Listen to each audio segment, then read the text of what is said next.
what happens if everything falls apart? What happens if you die? What happens if this person skips town? And like the questions that you don't really want to ask and that you don't want to talk about because they're not fun and they're not sexy and then have nothing to do with profit, but they're important. Hey everyone, welcome to another episode of The Real Estate Path. I'm your host, Jim Lee. I'm super excited for you guys to be here. This show is about an investor's journey. It's not just a highlight reel, it's the real raw path an investor must go through in order to achieve their desired vision. Whether you're a beginner investor or a seasoned pro, we're here to deep dive into the success, the wins, losses, and the lesson behind every deal flow and what it really takes for a real estate investor to be successful in their business. I have a very special guest with me, Travis. Welcome to the show. Thank you, I'm excited. Yeah, awesome. So Travis and I, we met through a mutual friend of ours, Joshua Sun. He introduced us when we first went out to check out a deal. We met in a minivan. Yeah, that's true. We did. Ever since then, we became friends and now we're part of a high-level mastermind group called Owners Club, ran by Pace Morby. Travis, give us a little context and background about how you got started into real estate investing. Yep, absolutely. So I have to give my wife credit first of all because she's with me, Ingrid. She's not here, but she is equally in our business together. We do it all together. My journey started 2008 actually, is when my real estate journey started. I got the bug. I was working for a guy, shout out Dave Furlong. He's been on my podcast and he planted the seed for me. He gave me the book, Rich Dad Poor Dad. He was listening to audiobooks and I was working for him. And it was a lot of like these audiobooks about like the millionaire real estate investor and the magics of thinking big and like just these books. And I'm like, who is this guy? Why are we listening to these things and not listening to music? Well, I started listening and he could tell. And so he bought me Rich Dad Poor Dad and it changed my life. It changed the trajectory of my life. And so from then on, this is, 17 years ago, I knew that I wanted to be a real estate investor. And so we got married. I read all the books and I wanted to go buy a property that I could flip. And so it started with me losing money on my first ever deal in Boise, Idaho. And we got under contract and my agent that I was using asked me, how am I going to pay for it? I'm like, well, creative financing, obviously. That's what the book says. Other people's money. And I had no idea what I was doing. Neither did my agent. And we got to the end and I didn't have a buyer yet because I was going to wholesale it. This is in 2009. So it's a little bit, a ways ago. And I lost my earnest money and all of my expenses, which was roughly $3,000, which for me at the time was everything that I had. And so it started with this massive at the time failure, but we knew that this was the path. And so we kept pursuing and kept pushing. We put bandit signs up, did all the things. And so it started with my first successful deal, which ended up being a house that I moved into, foreclosure house, a cat pee house. It was disgusting, but it was my disgusting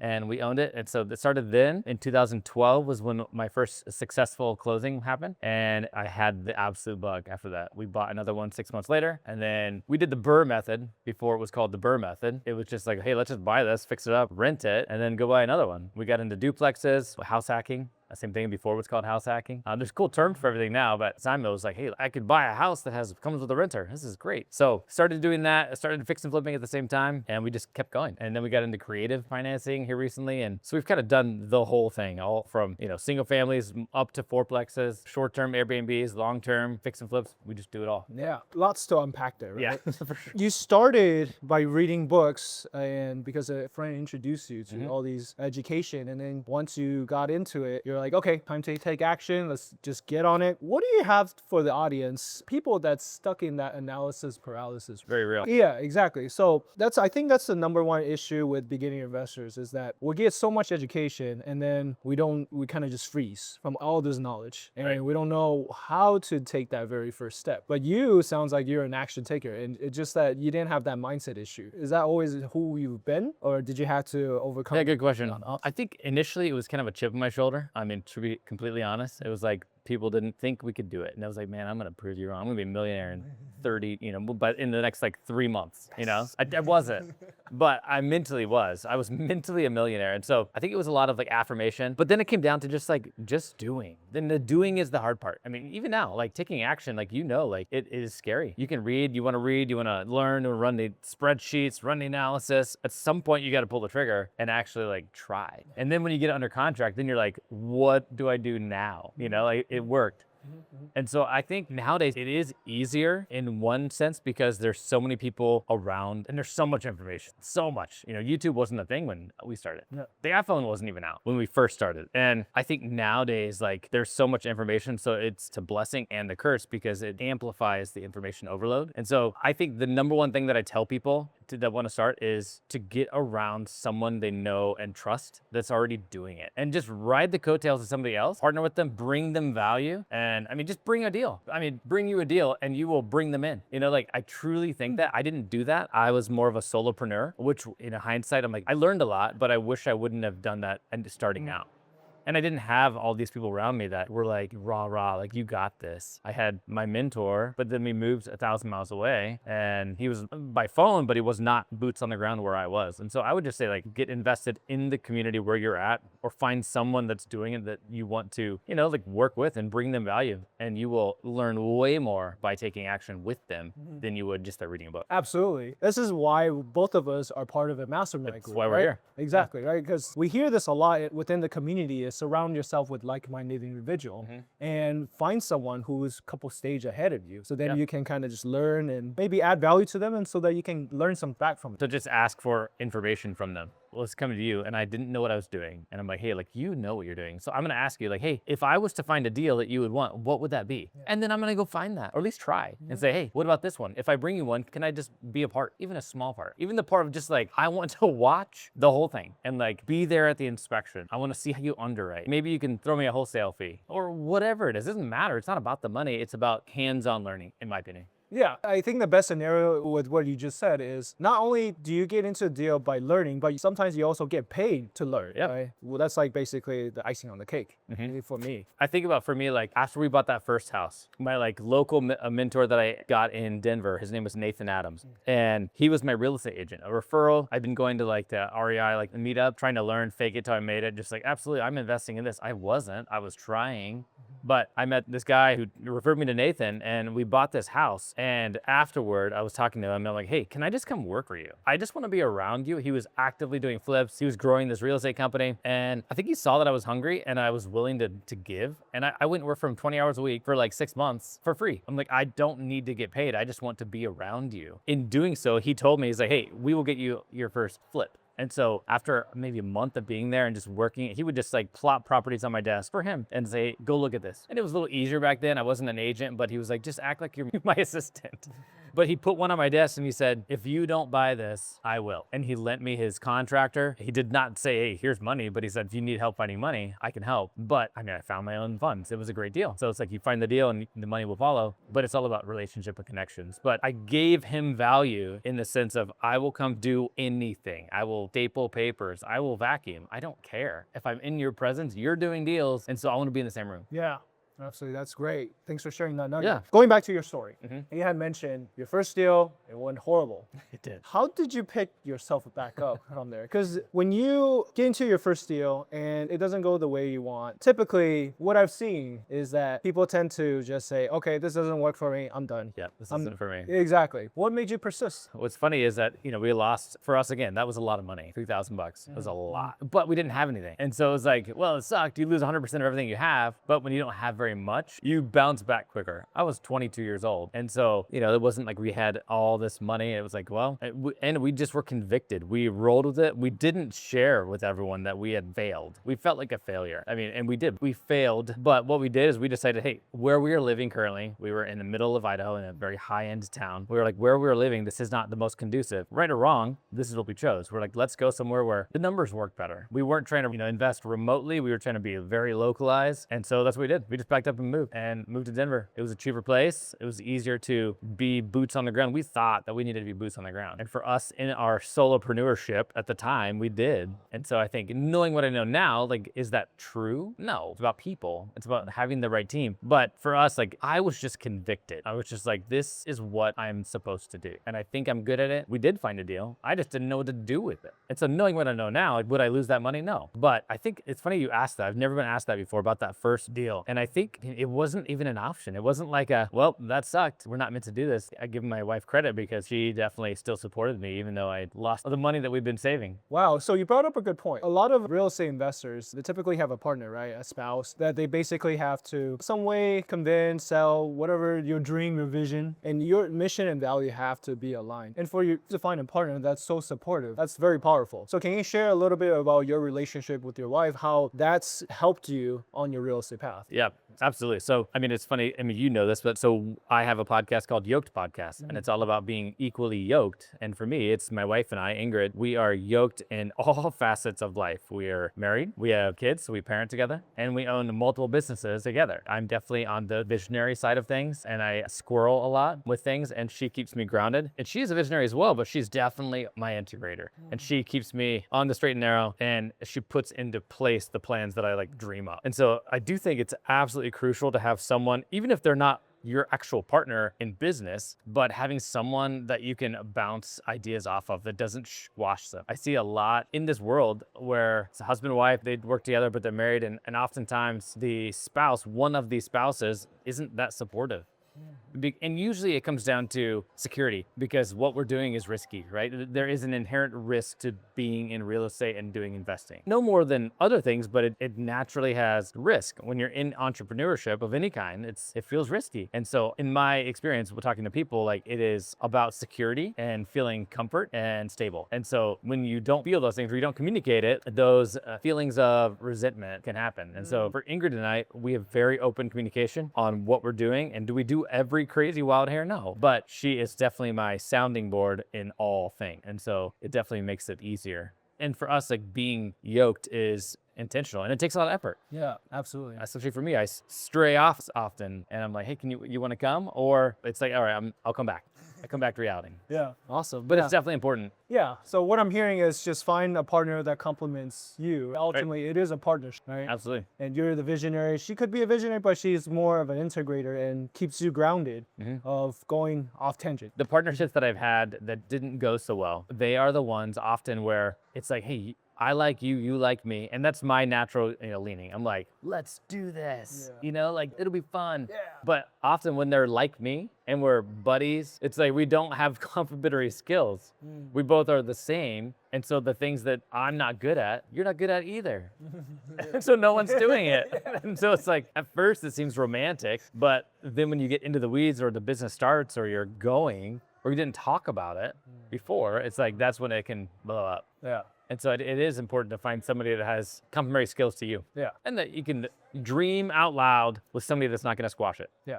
Absolutely. Because I think people's natural tendencies is to talk to their family or their friends. And that's okay. You said it. It's like really important to really evaluate, who are those close people to you? Are they pushing you forward? Do they want you to go do that? Or are they fearful and casting that fear of protection, which isn't bad, but like, are they casting that on you? And in turn, it's making you feel like, I can't do this. Yeah, so Pace mentioned something about, as entrepreneurs, we speak entrepreneur language. Absolutely. Right? And oftentimes we go back home, we talk to our friends about the things that we do, and it doesn't register with our friends and family. Right, I think you're crazy. Exactly, exactly. How do you deal with that in terms of just with your family? Obviously, your spouse is very supportive, but do you see that happening with your life? Oh, absolutely. And I think for me, I've just learned in doing this for 16 years that not everybody understands me in this lens, and that's okay. And they don't need to. They don't have my lens. And so I definitely shelter who I let in to this world. There's no like division in this world of like, all right, check out, now I'm here. But I do think it is important to be careful with who you let into your heart as far as those, those big dreams and those things that you're chasing. Like, I want people that are actively pushing me to that as well. That's why this community was important to me. It's like, I need to level up my people around me that are actively pushing, and I want to push them, but I want to be pushed too. I've always been like the pusher in my group of like, man, you can do that. Yeah. Absolutely. But that's because that's who I am. And not everybody is that. And that's okay. Like, everyone doesn't need to be that, but just being selective in those really intimate conversations. Yeah, I can say I resonate that a lot. because I push my best friend a lot, and now he's in dental school, and he pushes me too. So we kind of have that mutual relationship, Which is but, awesome. But it's because we choose to invest in each other, right? And it's that sort of way. That's why what you mentioned about being very intentional on the people that you bring into your circle. Yeah. That's why I resonate a lot. And so going back to that, with this community that you joined, you've been part of Owners Club for 2 years now? 2 years, yeah. How much momentum have you built ever since? What is the value you get from joining this group? I know you briefly mentioned it, but It's so valuable. I mean, Exactly. and what's funny is I joined Sub 2 first, and it was the first group that I really leaned into. I had a really good buddy, Cameron Cathcart, and I was talking to him. He's a Better Life podcast. He's co-host of that. And I was talking to him. I'm like, hey, like I really want to lean into I want to level up. And he's like, dude, I've done all the course. He's like, I consumed all of the information. If you're going to do one, do Pace Morbies. He's like, it is the best community. He's like, you will get so much out of it. And so I listened to him because I trust him. Through this conversation, he is just crushing it. He's ahead of me. And I was like, all right, I respect you. I know you, and I'm going to do it. So I committed, joined, and then fast forward, like I got a lot of information. I did my first deal creatively, and I was like, okay, this is great. This is working. And I love the energy and the vibe. It's not like we're competing. It's more like we are collaborating. And it was just this really unique community. And when Owners Club came out, I immediately knew I was scared of the financial commitment, but I knew these people are all committing as well. And these people are ahead of me. And so I want to be with them. The rising tide rises all ships. Yeah. So I committed, I did it. And man, I will say it's been absolutely amazing. And it's been the relationships and the people that I've met of broadening my kind of lens on what real estate investing can be and the good it can do. yeah. And so like Joshua's son, like what a gift. I met him the first Owners Club retreat, and it's been so fun, like getting to be like good buds with him and invest with him and like everything that he's being blessed in his own business. It's like I get to be on the train with him. Yeah. I mean, even meeting you. Yeah. I mean, it's awesome. Like Yeah. We're doing podcast shows together. here we are. Yeah. Truly, I mean, if you don't dive in and commit, like that won't happen. Yeah. Yeah, you still have to put in the work. Oh, You don't- absolutely. It's not just joining Mastermind and all of a sudden you become successful. Yeah, you gotta be willing to put yourself out there and say, hey, this is me. This is what I bring to the table. What can I bring you? That's what this community says. It's like, what do you have and what do you need help with? Yes. Like, it's very much open hands. Let's do this together. right. Collaboration over competition. Absolutely. So you mentioned that you did a couple deals, with Joshua's son, maybe a couple of other people from Owners Club. Can you share, an experience where you had any bad experience within the community or any good experience that you'd like to share? Just Yeah, absolutely. So in the last year, I've done about $500,000 in deals through and kind of with Josh in different ways. And it's funny, like his first deal and my first deal and Paul's first deal, who you know as well, it's not bad, but has not gone the way any of us thought. I'm sure it still will return. It's a hard market. There's a lot of things that are just hard in the real estate market right now. And so it's just kind of funny. That was all of our first deal. It has not paid back yet. okay.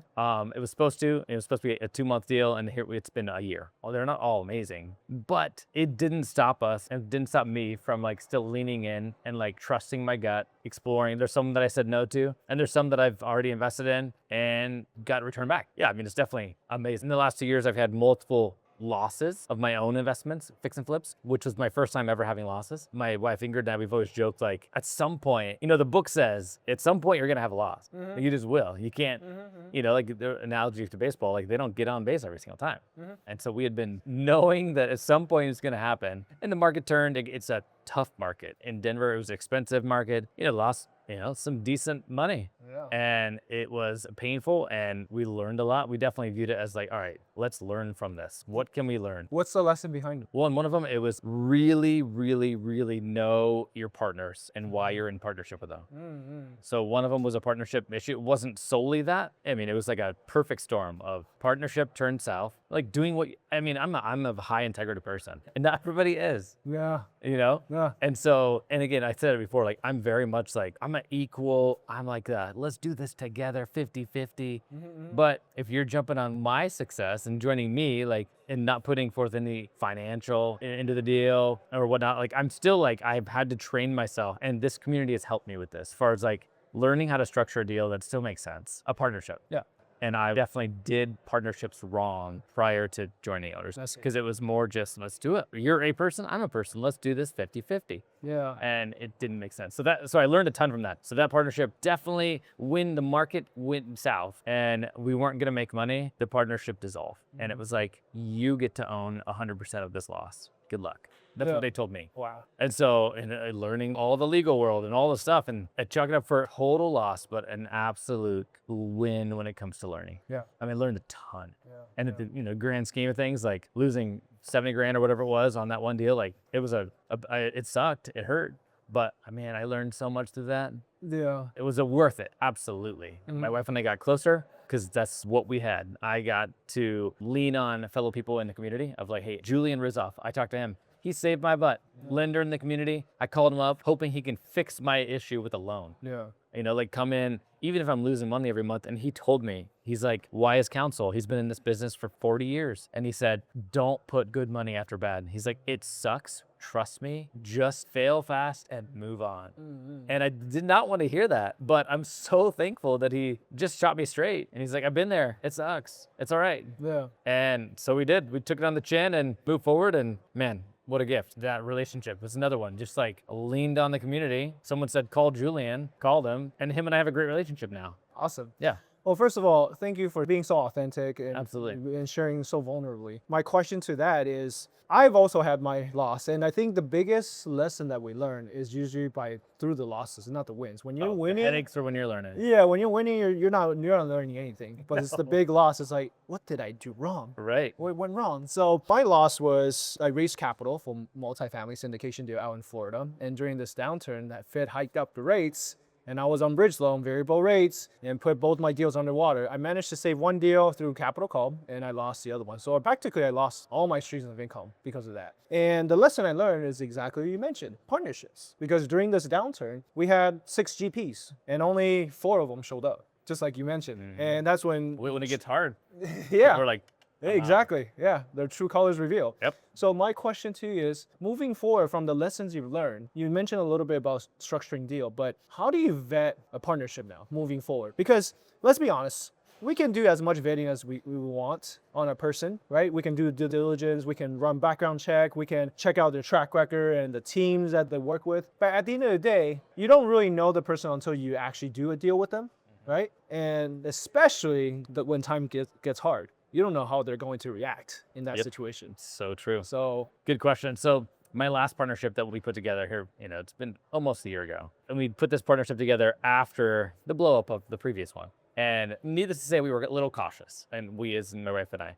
And one thing that we did was we had a list of 30 questions one of the partners, Seth, had brought to the table of like, hey, and we knew that these people very well, but it was still like, let's talk about the hard things. And so the questions were pointed and they were like, if this, then that. What happens if everything falls apart? What happens if you die? What happens if this? What happens if this person skips town?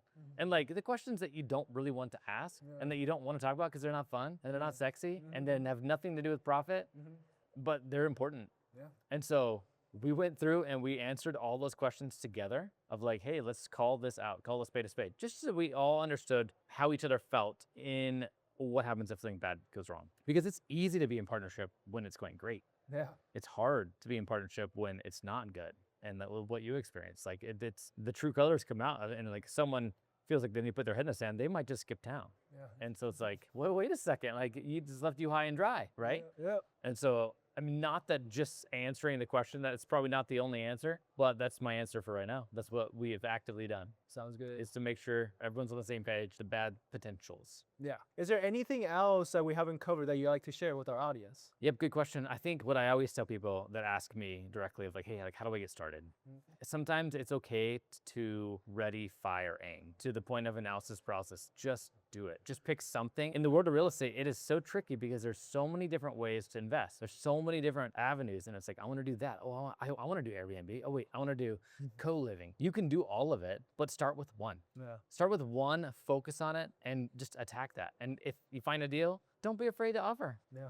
Like I was talking to Paul just the other day, and he's just inspiring. Like he works a full-time, great W-2 job. He got into real estate solely for the tax depreciation to help offset, which is common reason to get into real estate. And he looked up a property on Redfin and just started calling the agent. He's like, I didn't know what I was doing at all. I watched a YouTube video. I'm like, that's exactly what like more people need to do. Yeah. Fail forward, because sometimes it's actually gonna happen. You'll fail into a win. Yeah. You know, like just try. I tell people, just try. Just do it. Yeah. So don't get distracted by the shiny object. No, focus Then and do it. Focus and then just do it, like the Nike commercial always says. Which is baby steps. You know, like people ask me all the time, like, hey, how did you get to where you are? I'm like, man, one little step at a time. Yeah. Every single day. This doesn't happen overnight. You know? Yeah, absolutely. I mean, you can attest to that. Yeah, definitely. So how can more people find about you? So again, I have a podcast. It's called the Yoked Podcast, but you can find me mostly on social medias, all the socials. It's at the Travis Hall. Make sure you give him a follow and check out his podcast named Yoke. This concludes another episode of The Real Estate Path. Thanks for tuning in. We'll see you next time. Thanks, man. Thank you so much.